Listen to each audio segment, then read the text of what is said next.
আমি একটি আইডিয়া পেশ করব, যে আইডিয়াটা ইলেকশন নিয়ে প্রত্যেকটা গভর্নমেন্ট এবং জনগণের জন্য, যে ডিজিটাল ভোট চালু করলে প্রত্যেকটা মানুষের কি উপকার হবে। ডিজিটাল ভোট বলতে না আপনি বাড়িতে বসে ভোট দিতে পারবেন, যারা বিদেশে আছেন ওইখান থেকেও ভোট দিতে পারবেন, তার দিকে আসার কোনো দরকার নেই, তার গ্রামে বা তার বিভিন্ন এলাকায় যেখানে যেখানে ভোট হয় সেখানে আসার দরকার নেই।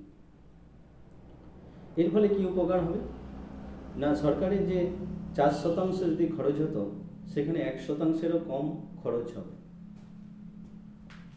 2 নম্বর পয়েন্ট, যে প্রত্যেকটা মানুষের মধ্যে যে ভোটের আগে একটা দ্বন্দ্ব বিভেদ তৈরি হতো বা পরেও দ্বন্দ্ব বিভেদ তৈরি হয়, সেইটা কিন্তু একবারে মুছে যাবে। 3 নম্বর পয়েন্ট,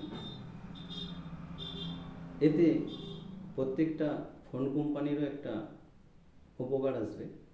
যেমন ধরুন, প্রত্যেকটা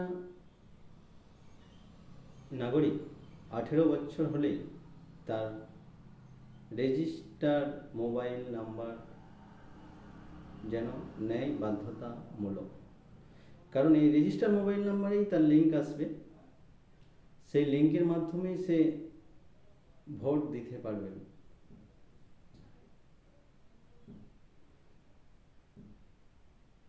তো আমি এরপর আরও একটা আইডিয়া পেশ করব কিছুদিনের মধ্যেই, এক একটা আমি আইডিয়া পেশ করব, আপনারা থাকুন।